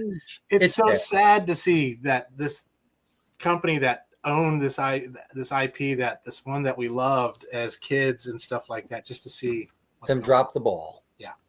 But I mean, we are fortunate. There's plenty of companies out there making figures of the characters we love. They're picking up the torch. Yeah, they're picking it up, and they're really, really doing a great job. There's companies out there, and I know I say a lot of Magic Square, New Age, whatever, but there's other companies. DX9's out there, X Transbot's out there, Kang Toys is out there. I'm sorry? Fans Hobby. Fans Hobby's great. There's companies out there that are just amazing and totally deserve our support as fans. If I didn't leave the Masterpiece game, I'd probably have a couple extra mortgages on my house. That's how I'm going to put it. But yeah, that's my thoughts. Fans Toys. Love me some Fans Toys. They're beautiful. They're beautiful. I don't think they needed to do a Galvatron 2.0 though. I'm sorry with that, but I was able to pick up that Galvatron for $150. The first one, Sovereign. Yeah, great figure. Yeah, great figure. Actually, a buddy of mine bought it for me and gave it to me. So I was like, "You didn't have to do that." That's a good friend. Good friend to have. Absolutely. Now, or did you mean Travis? Did you mean Fans Toys? As in, like, who are they, or like, did I forget to mention them? Because if you don't know Fans Toys, that is a slippery rabbit hole to fall down. They are Masterpiece wise, or just Transformers and engineering wise, they are friggin' incredible. Yeah. I'm sure there's a game on the underground that. He got his 5th Dinobot tonight. Completed the Metallica version of the Giga set. Nice. The Giga, I think I reviewed the Giga Dinobots. They're pretty cool. They're another one of those sets that are. I didn't mention that. I forget. All right, I'm not a spring chicken, and there's so many companies. The Giga set's fun, man. Nice combiner. Dinobots that are metallic as they come, shiny and chrome. Good stuff. And I will say this, not just because I'm a Magic Square fanboy, but their Masterpiece Constructicons, if that's just a picture into what's to come, I would say Fans Toys, watch out. Yeah. Because they're Magic, their Masterpiece scale. Yeah. That everybody needs to watch out. Yeah. That brawl and that swindle, icing on the cake. It is. It's beautiful, man. I agree. Dinobots should never combine, but if they do it, I have to review it for the people, and I will. It's a moral imperative. Yes, I agree. I think the Dinobots are badass enough as Dinobots. They don't need to combine. Done. I know. Crucify me. God damn. All right, I quit. I'm done. I'm out. Bye. You have lost your third-party Transformers card. I lost it. It's over. There will be a new host next week with Jimmy. That would be me. Someone that actually cares about the products, knows who they are. That's it. Hey, I am just getting into it. So I'm still a newbie. I don't know if you would say virgin because I do have some, but I can count on one hand how many Fans Toys ones I have right now. So when I did Masterpieces, Fans Toys was quickly replacing every version of every character that I had. There's something about the squeak when they move. There's like this. It's just like. I don't know, like it was just like when you'd open those video game cartridges and there was that smell when you were a kid and you're like, oh, the new video game smell. It's the same thing with those Fans Toys figures, man. They're just everything. I used to own the Giga Fans Toys Dinos. both are great sets, but due to space, I ended up keeping Fans Toys. Agree. Yeah. Yeah, the smell of opening that box, man. Oh yeah. The Fans Toys. If I was Masterpiece, I'd probably have I'd be just as much. You'd as have an OnlyFans? Is that what you're gonna say? I'd have to keep up with it. But There we go. I'd be like Bobby, Bobby Skullface is probably the most honest reviewer out there, right? He was a big influence on me, and you could tell he's a Fans Toys guy, and there's no fault in that because of how good the products are. They don't let you down. Now he'll always tell you if they make a hiccup. He's a Fans Toys guy, but he'll let you know if they Superior grew up. Yeah, exactly. Yeah, the new smell is thoroughly euphoric. Now, my wife, fully supportive of my hobby, right? Fully. She always loved the smell of new toys and new plastics. Oh yeah. She got COVID at the start of COVID and still to this day cannot smell the new toy smell. Oh. Oh really? Yeah. Off the top of my head, I'll take Fans Toys over official Takara Tomy, except for two, Skyfire and Shockwave. I agree. The Shockwave that Takara put out is my ideal Shockwave. That is why in my Legends case, I have the New Age Shockwave. It is very similar to the Takara Tomy. I did not pick up the Takara Skyfire. Something about it just looked off. Yeah, And I had it, but I got rid of it. Yeah. I never opened it. I had it, and then I was like, it just sat on a shelf in the box, and so thought I'd get rid of it to someone who would love it. I think I got it. Got rid of it in a game on the Underground. So, listen, those people in there, they play for what they love. Everybody there is wonderful. By the way, I've made a lot of friends through the Underground. So if you're a viewer that is just watching us because you saw that maybe Jimmy's live or Autocorrect's live or I'm live, definitely check out Underground. Even if you just check out Underground chat, I'm not telling you to go play a million games, but there's a beautiful community of people there that we all kind of look out for each other, and it's totally worth it. Yeah, I'm going to say that. Absolutely, yeah. I would say the smell of new toys and then the smell of old comic books. Oh yeah, old comic books. Old comic books. Yes.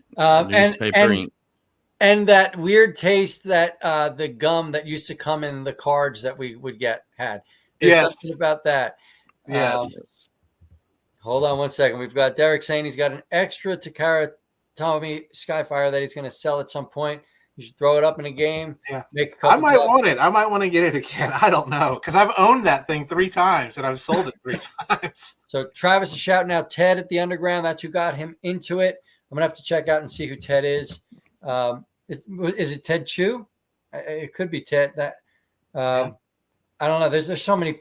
That group's grown, man. And there's a lot of people in there that I really don't talk to. I talk to a lot of the old school members still. But, it is what it is. I'm a busy guy. 3 kids later, free time is limited. Who knows? I may put up. Bro, all right, so timeout. I missed that game. Okay. Put up another one, Derek. I was 3rd. I was 4th. No, I didn't even get to put in a spot. I was 4th. But you got to message me because I'm never on Facebook anymore. So let me know. I will play. I will give you my money. I was 4th. I was so sad. I was just like, oh, this is so depressing. Travis said yes. Yeah, Ted's an amazing, amazing guy. So give him my props. Give him my hellos. What's crazy, he has all those big bots in his games, and he lives in an apartment. Wow. Listen, Jobby the Hong has more reviews up than anybody I know, and he lives in a room the size his whole place is the size of my bedroom. I was like, where do you put him, man? Yo! I don't know where they put them. All my boxes are in an attic space that is just wasting space. I can't imagine actual figures at this point. What to do. Yes. How do I do it? I mean, if you don't have to share your secrets here, but if you could, we'd appreciate it. Let us know. We want to know. Is it like a TARDIS? It's bigger on the inside, or I would inquiring minds. Now, my boxes, I had to finally make life choices. I had to kind of go, do I want to keep what boxes do I want to keep? It's kind of like the lifeboat situation. Yeah. And so now I just kind of get rid of all of Hasbro boxes. Most of my Hasbro boxes I get rid of. Amen. but all my third party ones I keep. So So real quick, Derek, this is for you, man. Do you own any New Age Magic Square or Iron Factory figures? And I'm going to New add Age. to that, and I'm going to say, what do you think of what they produce? Now, New Age is the one that I have kind of locked onto for right now. I might branch out more, but New Age has surprised me with the engineering, the fun aspect. Seeing a transformer that doesn't have hollow points was like going back and going, wait a second, they can actually do this. Though I've been, because you're told by Hasbro we can't do that because of the plastic and everything, and you hear all those issues. You become where you accept it, and it's kind of like what my wife pointed out to me one time. She's like, it's kind of like being in a bad relationship where everybody else is telling you how sucky it is, but you're like, no, I'm going to hold on. That's how it was with just being Hasbro and not third party. New Age right now has got me hook, line, and sinker. I'm slowly building up my G1 side of stuff right now. And then I'm getting anything new that I see that Billy like says, hey, have you seen this or you get this? And then I'm like, I'm a horrible influence. I love it. That's like, I go to Nikki, I'm like, so I'm going to need X, Y, and Z for this amount of money for the figures. And she's like, okay, so am I going to be on the street and we do it this way? Is that how we're going to get money? But no, I really do like them, off and on completely. I was going to say, maybe we'll do like an OnlyFans where we transform the figures with our feet and just make millions, We'll call it trans ... formers. Hold on, here we go. I have all of them in moving boxes and only 3 figures out. It's a weird way to enjoy the figures until I get more space. Shout out to Derek Travis and the Forge crew. Keep up the great work. Thank you so much, bud. And that's, again, I'm limited to 1 case due to the space I have in my home. That's it. You see this behind me, right? Yeah. My wife has fortunately. Oh, no. Oh, no, we lost him. Jimmy's gone. Oh, no. My wife says that my house is a comic toy store. And when the nieces or nephews came over, it was like the whole house is decked out with figures. I'm back. I was just going to show you. Like, my wife has given me this room, so I'm just slowly but surely putting it all together. There's my Star Wars wall is getting dismantled right now because I'm kind of sad and done with it. The fan awakens. Yes, it just they just don't have any fun toys for me anymore on that. Except I got a couple hot toys now, and that's a dangerous place to go. I'm sorry. My son is in his Star Wars phase, so he's got my good buddy Bernard gave him a Millennium Falcon, so we have that hung up by fishing string, flying in his bedroom. The original, like the vintage original? No, it's the one from The Force Awakens where you could pop the back off. Comes with Finn and Chewie. BTK, your space is perfect for Legends collecting. That's exactly why I collect Legends. I'm working with what I've got. The cool thing is it's inspired me to do other things. I've been building dioramas.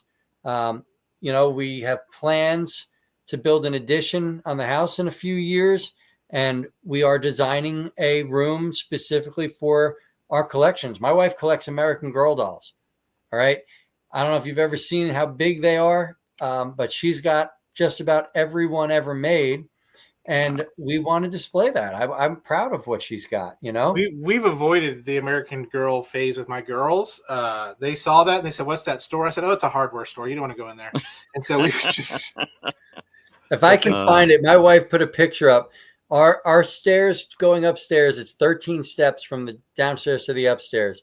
She took a picture of the girls in the middle of the stairs and the American Girl dolls from the bottom step to the top, all sitting with them. It's wild. Well, I hope your house is not built like on an Indian burial ground, because those things could come to life and, just kind of. So it's funny.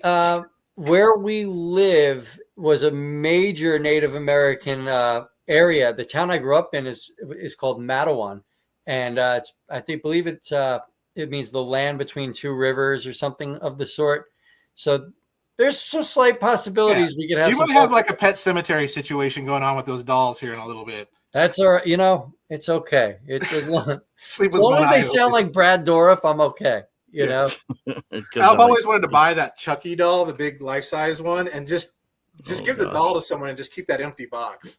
So my cousin, when I was a kid, had the My Buddy doll, and I would terrorize him with that and pretend it was Chucky. So that's so funny. But that's so funny. It is what it is. I love it. Honestly, I don't think I'll ever switch from the Legends. It's just they're so fun. Yeah, they are. I agree with you on that. I'm still finding my identity. I'm no respecter of. I'm just all. Also, listen, if it's a good toy, it's a good toy, and that's the end of it. You know, fortunately, I've got a 6-year-old son, so you know, I need it for him, and that's it. Yeah. Has your wife come to the place where it's like she sees boxes and she's like, okay, whatever? Well, we have this agreement that I just can't top the amount of Amazon boxes that come to the house. There we go. You know? When she sees those boxes that are wrapped in like the plastic or something like that. Oh, that black plastic with the Shozy tape? Yeah. Yeah, that's a pretty frequent thing. Yeah. I think there's a couple, like maybe 2 or 3 a month that show up. Oh, I love they come with the corners on them. I can use this for my Warhammer. Yeah. Oh. Yeah. I use them when I ship figures and stuff out to people. I just save them. And they're like, you get the Shozy corners. You know, they get all excited. Yeah. That's awesome. But, yeah. So that's that. I don't know if anybody's got anything they want to add, where we're at. I don't know how we're feeling. I mean, yeah, I think this has been great. I've had a blast. I really have. Derek, man, you shared some really cool input. Oh, do you mind? I know I keep talking about this damn figure, but Transart's Silverbolt, yet again, people are receiving copies. And again, guys, Transart said that they're getting out of the Beast Wars game. But if you're getting out of the game, don't cop out on us. So the wings have gears, right? Like, you know, it clicks. If you open them too much, they come undone and you can't close the wings again, is what people are saying. Yeah. On top of that, they didn't paint the inner part silver. They left it orange. So there is a break in the colors depending on how you pose those wings. So it really breaks my heart to see a company that started out so strong really just give up. And it's one of those things that bothers me because I was so proud of them for a long time. I really backed them up and sold people on them. And they're just kind of phoning it in. And that really hurts me. Yeah, because that Skateboard Gorilla is a great figure. Skateboard Gorilla. They're tarantulas. Bro, if you don't have that transmetal tarantulas, it's worth whatever the late tax is on that. All right? Like, that transmetal tarantulas is phenomenal. Stinking late tax. Damn late tax. The transmetal Rat Trap's good. Cheetor, I don't like the Cheetor character either. So, like, I just have him to have him. Yeah. Come on. When we were at Big Bot. Come on, man. Like, when we were at TFCon, I almost picked up a few. I almost did. Transart figures, man, they're good. There's no chipping. There's die cast. They hold together. I've never had a loose figure. Like, I've never had issues with them. It's just they use the fans like to test the first release, and then they released the version we should have got on the second release. So there were just bad practices that ultimately led to where they're at today. Yeah. You know, what they should do is rebrand as a Legends company and give us all those figures in Legends scale. I doubt it would cost much to shrink them down. You've already got the files, the CAD files and all that, and give us them Legend scale. And then you'll get Masterpiece collectors that are going to buy them to mix them in with their Masterpiece display. You're going to get the Legends guys that are going to buy them because who doesn't want Legends Beast figures, you know? No, I mean, well, Robot Toys with their Caesar and their Tyrant. Yeah. Mm-hmm. Well, their Cheetor's coming out too. They've got Cheetor and Shadow. What the hell was that? The black version of him was like Shadow. Well, either way, they have a Black Panther like version of Cheetor coming out too. Yeah, T'Challa. I'm just kidding.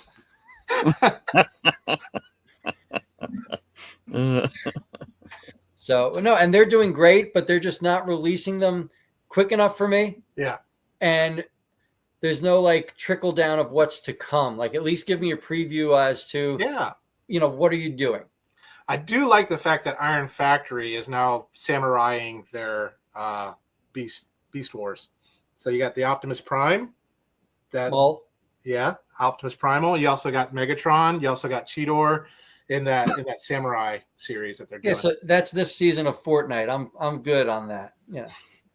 I don't like them samuraiing up my beasts. I like Samurai. That's a great series. That Samurai series is really sexy. I love it. Anyways. More power to you guys. It just doesn't do it for me. Agree to disagree. Samurai Batman tomorrow on Fortnite. So yes. You're back on tomorrow, so we'll do some Fortnite. Hey, if you guys ever want to Fortnite up with us too, shoot us a message and we will do some reviewer Fortnite with you guys. If I could figure out how to stream, that'd be a fun thing. I'm into that. Do you fellas think where Hasbro finds himself after Transformers 1 that Hasbro will still move forward with the Joe Transformers movie? If done right, that will definitely help toy sales. I actually loved the way they brought Transformers and G.I. Joe together in Rise of the Beasts. I thought it was clever, well done. I was kind of hoping that he'd be the new version of Tunnel Rat. I thought that'd be kind of cool. But I don't know, because Hasbro said they're no longer producing movies. Yeah. I think if we do get anything else, it's going to be a whole new start from a new company that is just using the IP. I can say a little something on that from some. Now Derek is the king of getting information, and somehow it comes true. I don't know what's going on. If he's got like a little genie in a bottle somewhere, well, he's drinking the tea, and he's got the tea. So come on. So let's hear it. Okay, some people that I still keep in contact when I used to work in the movies. Hasbro has said that yes, they're doing completely away with doing anything further, that they're not going to put money into creating any more movies. They give you an idea of what's going on with that. You can take a look at what's happening with Power Rangers, where they're selling all the stuff off at auction from all of the Power Rangers TV shows. Yeah, I saw that they dropped Rangers. They're done with that. Yes. They said that it was a dying property, but it was because they couldn't get creative with it. Don't hold your breath to see that we'll get a live action G.I. Joe Transformers. That sucks, because that's what they should have done with the first movie. Like, they built up this whole military group, and then they're like, Nest. Oh, it's Nest. Like, what the hell? You've got G.I. Joe right here. I mean, you've got a Roadblock-esque character. You've got a Duke-esque character. What are you doing? Now, Michael Bay had no idea what he was doing.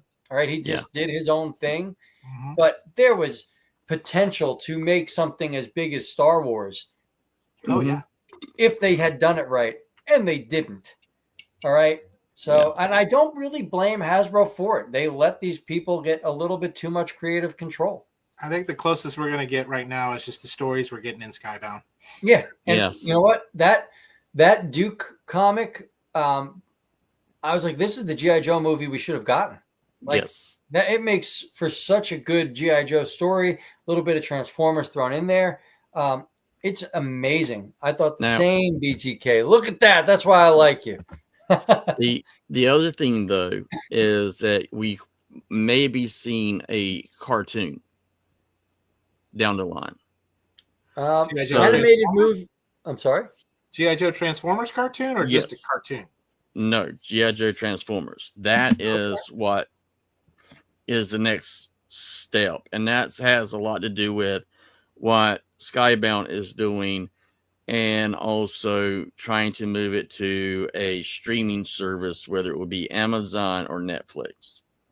So we talking 2D or 3D animation? Like, I want hand drawn. I want hand drawn too, because like Invincible, when they brought that to Amazon, I thought it was great.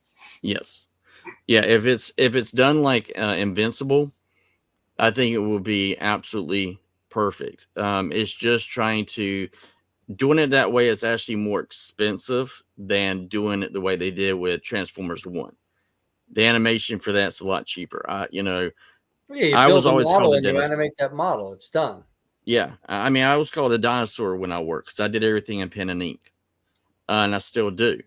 But there's something different when you have the tablet. You know, you can change it, morph it, don't have to worry about, you know, and it does the sizing for you. And then you have the model, and you can slap it over and over and over. It's how anime used to be. I hope that's what they do. I hope it comes out that way, as Invincible. But I have a feeling it'll be more anime. It'll fit that same line as it was on Paramount with the last Transformers cartoon that was out. Yeah. So, yeah. Oh, what the one with the kids where Yes. they find the Transformers First and they part. become bonded? Yeah. Oh, I can't do that. So that type of animation. If I liked Transformers 1's animation, I could do that. I thought I loved TF1, to be honest. I loved it in theaters. I loved it again at home. Bad marketing. Yeah, the marketing sold that so wrong that they didn't even tell you what kind of a movie you were about to see. Yeah. Yes. And we went on opening night, and myself and another friend of mine, Darth Ravage, who's a fellow YouTuber, us and two other people were the only people in that theater in an RPX large format theater. And I was just like, this is crazy. Yeah. We saw it opening weekend, my wife, son, and I. And I was surprised. Crossover with Demon Slayer. Yes, Zane Bono. I'm all for that. Fortnite's getting Demon Slayer. Give us back the Samurai Transformers. Billy would love it. Transformers with swords. Yeah. Well, Demon Slayer is actually coming to Fortnite this season. Oh, so boy. I'm excited about that. Oh, boy. Yes. I love Demon Slayer. We may have to have an anime show. You know, if they gave us like a Fist of the North Star skin, like I'd be in. You know, like call me old though. You know, that was the anime that sold me on anime. Ninja Scroll. Yeah, Ninja Scroll was the first one. The anime that sold me on anime was Robotech. Robotech's sweet. Who doesn't love Robotech? Yeah, but I personally can tell you the trailer made me not spend money. It looked like some Minions humor cringe fest for kids. I agree. Yeah, like they focused too much on the humor part, and it was a darker story than that. Oh, it was great. I loved it. I thought it was great. Like I said, I took my son, and I'm like, you know what? I didn't even need to. I could have done a guys' night, and we all would have enjoyed it. I took my kids and my wife, who are not Transformers fans, and my wife cried at the end of that. Yeah, my wife loved it. She came out and she's like, she goes, I loved it.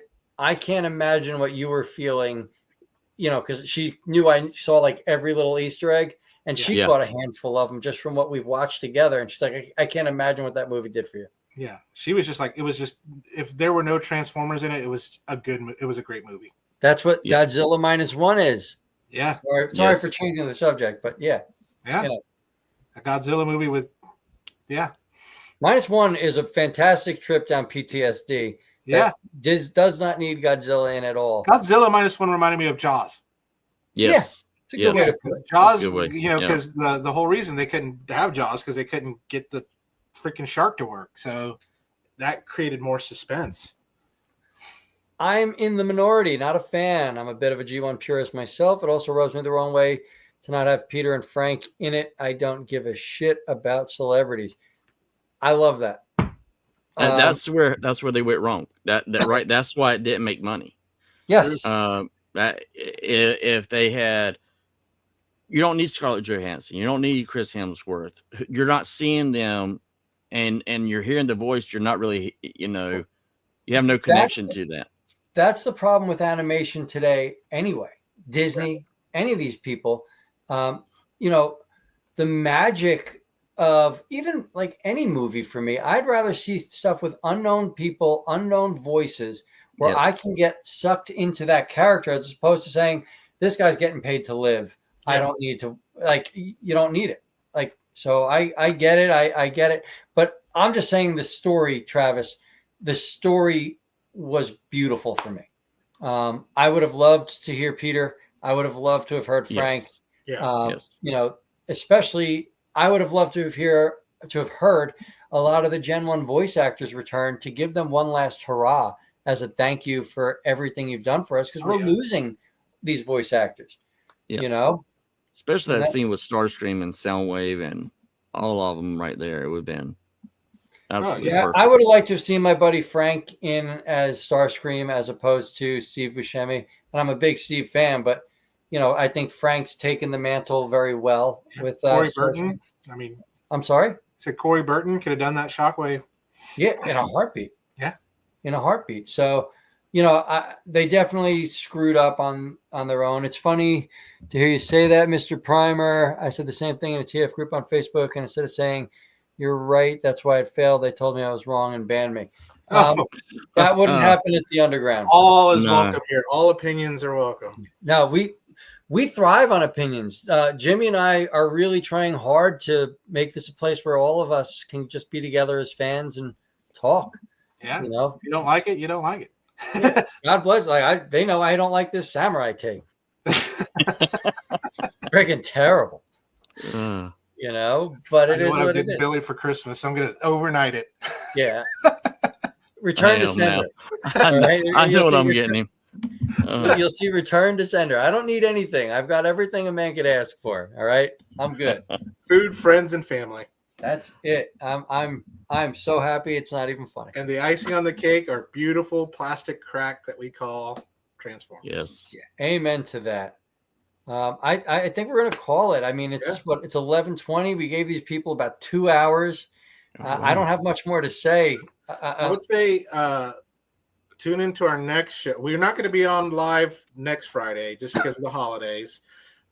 Give everyone a break. But starting in the new year, that's when we're going to be going over. We're going to kind of do a top 10, kind of like a retrospective of 2024. What happened in the news, and kind of like what our top 10s were and stuff. I know we've got our own top 10 videos we're going to be doing, but we want to kind of just share that with y'all too as well.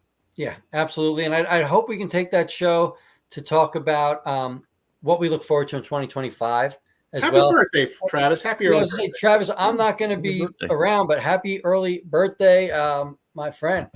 Let's see what we got. What about autocorrect with Hasbro leaning towards a cartoon, making an anime-style cartoon, but bringing back stories with the voices of the original?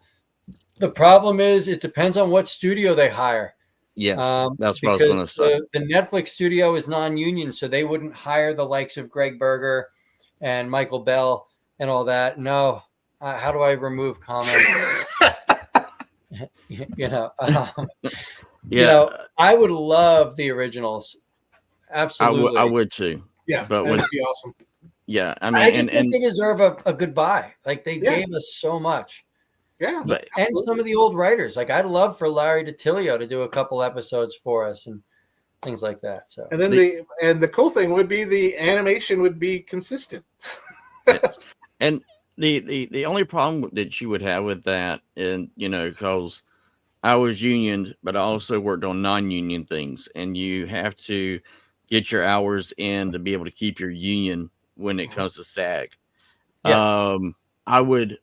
I would say that it would be a dream come true, but when you have companies like Netflix, you have companies like Amazon. Amazon will use SAG more than Netflix because they close work together with them. That would be more of a possibility if it went to Amazon. You could see something like that. I would probably prefer to go to Amazon. Yeah, Chris Latta. You're talking about Chris Latta, the man who they killed Starscream off because he was getting drunk every day and they were getting tired of bailing him out of the drunk tank. All right, so that is why Cobra Commander was once a man and Starscream was killed off. Chris Latta became a lot of trouble. So I'm sorry, I just have to put that in there.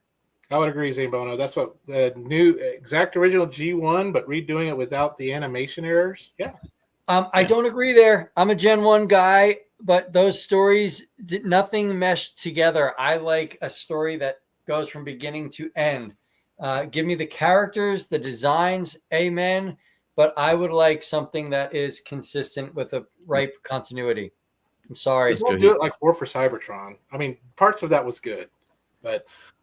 All right, so here's the thing. War for Cybertron had a lot of potential, but those guys had to work from their home studios due to COVID and had no like the world was against them. Yeah, true. You know? They sounded tired. It was just like Listen, the beauty of voice acting, and I've always wanted to be a voice actor. There's nothing like being in a room with 6 other talented individuals that absolutely understand getting lost in a character oh and yeah. becoming this character. That's where you get these amazing voices and these amazing interactions. Now you're taking that away and you're given a script with a few lines and being told, all right, record this dialect. This is the feeling you need and send it back to me via Dropbox. Like, you know, I don't hold the blame on the voice actors there with that. I think that Netflix could have handled it better. They could have put them in a studio with plastic up if they were that worried about COVID, like just like at the shop, right, or at the supermarket with those plastic screens. You know, I give a lot of credit to the cast there for putting up with what they had to put up with. Thanks, And Ted. Netflix You have a is not happy a- New Year too. Ted, Netflix is absolutely not- happy New Year. What's that?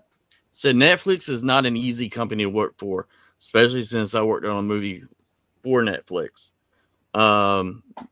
They have no patience. If you ever want to see the movie, it's 10 Rules Sleeping Around. But they have no patience, and they have all these regulations that they create. And I think, you know, I don't think Netflix would ever touch Transformers that way again. It'd have to be another studio and then licensed to them. So, as the other Derek said, you know, they had to match the voices as the animation was already done. Yes. I mean, that's not easy at all, especially in a show that's not being dubbed from overseas. I kind of don't even think that's right. You know, let these people work their magic. There are some very talented people there that did not get the opportunity to shine. And that's how I'm going to put that. So, Derek, thank you. And Derek, thank you. Too many Dereks. You're fucking fine. Derek squared. Dude. So, but yeah, I'm going to be calling it on my end. I've had a blast. Derek, I hope you had a good time with Jimmy and I. I did. Thank y'all so much for having me.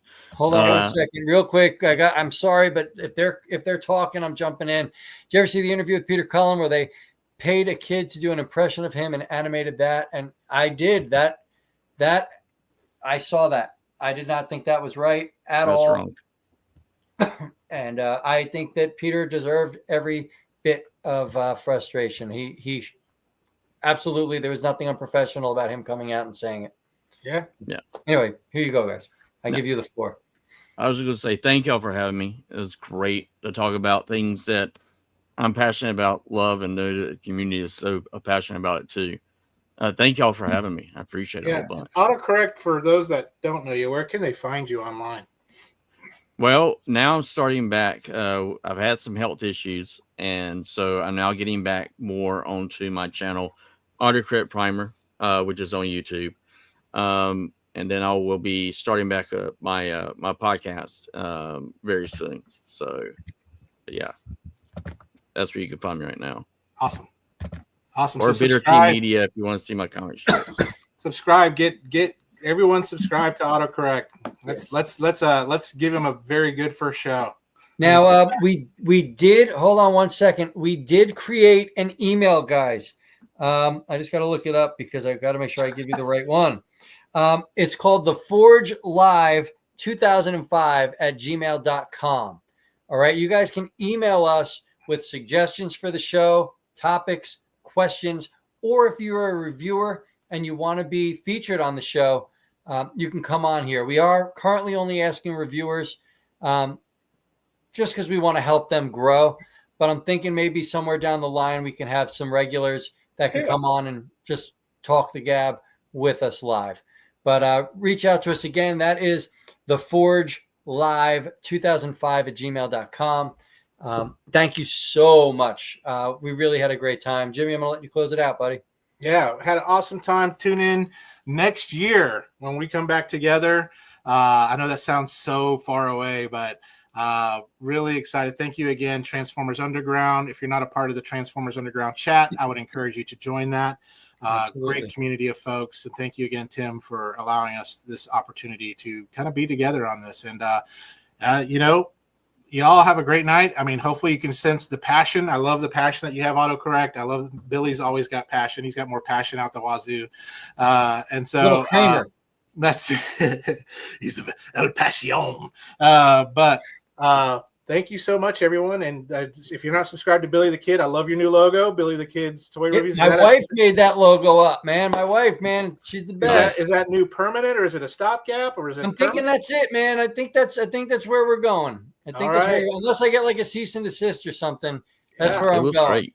You know, for now though, Merry Christmas, Happy Hanukkah, Happy Kwanzaa, Happy Festivus, all that fun stuff, and a Happy New Year to everybody. Thank you for tuning in. Thank you for being a part of the show. You guys talking back and forth really makes it easy. You guys do. Everybody that watches makes it easier to just make this show go. So thank you guys. Jimmy, thank you. Derek, thank you. I know everybody's probably subscribed, but if you're not, give these guys a subscribe, man. They are the men that make this happen. Thank you and good night. Good night. Good night, guys.